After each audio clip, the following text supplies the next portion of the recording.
Okay, Patrick, tell us a bit more about this atheism thing. Yeah, Patrick, tell us. Certainly, yes. Well, you see, in ancient times, people like you invented stories about various gods creating the earth and mankind because you lacked the scientific knowledge necessary to understand the origins of the universe. But in my day, thanks to scientific progress, we do understand these things, and so it's no longer necessary for us to fool ourselves into thinking that some silly God created us. But what about all that stuff that defies scientific explanation? Isn't that evidence of God's existence? Yeah, riddle us that, Patrick. Stuff like what? Well, how about the multitude of miracles in the Bible, chief among them the resurrection of our Lord Jesus? Oh, you sweet little simpletons, people don't rise from the dead.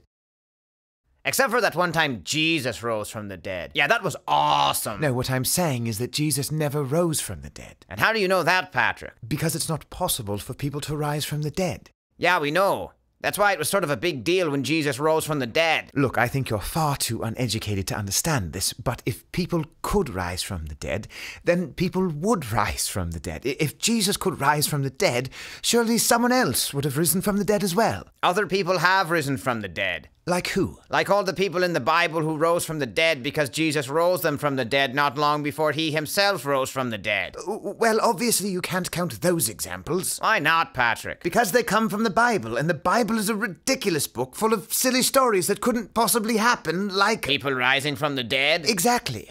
Right. So according to you, the resurrection doesn't prove the existence of God because it never happened. And we know it never happened because we know that people can't rise from the dead. And we know that people can't rise from the dead because no one ever has risen from the dead, if you don't count all the people who have risen from the dead. I think I'm onto your little trick here, Patrick. Yeah, you're a sneaky little secularist, Patrick. So your strategy for proving the non-existence of God is to systematically rule out every piece of evidence for the existence of God solely because that evidence could be used to prove the existence of God. What a perfectly reasonable use of the scientific method, Patrick. Yeah, we'd love to see you employ this strategy in the laboratory, Patrick. Hey, Connell, I just proved that there's no such thing as barium. And how'd you do that, Donald? By throwing out all the samples of barium. I'm surprised more defense attorneys don't attempt this in the courtroom. Ladies and gentlemen of the jury, I have conclusively proven to you that my client is innocent, as long as you ignore the murder weapon, his confession, and the 400 witnesses who saw him stab that guy in the face. Look, clearly you're not enlightened enough to understand what I mean, really, Patrick. By your logic, the first president of the Lutheran Church Missouri Synod could prove himself to be the best-looking man in the world. All he'd have to do is lock every other male on the planet in his dressing room right before the beauty pageant begins.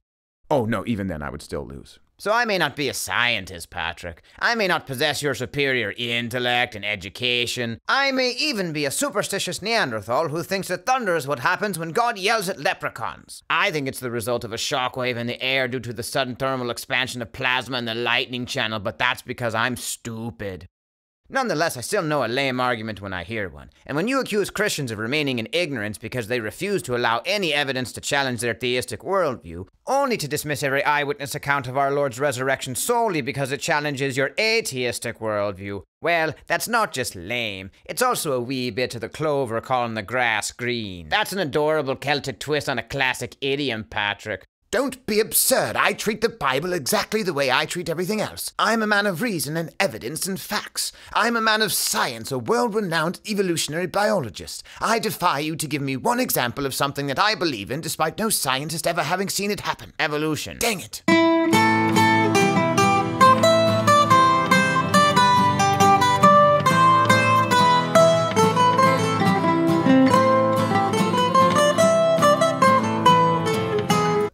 But really, have you actually read your holy book? Your God is a heartless, hateful, murderous ogre. There's no reason to believe in such a vile deity.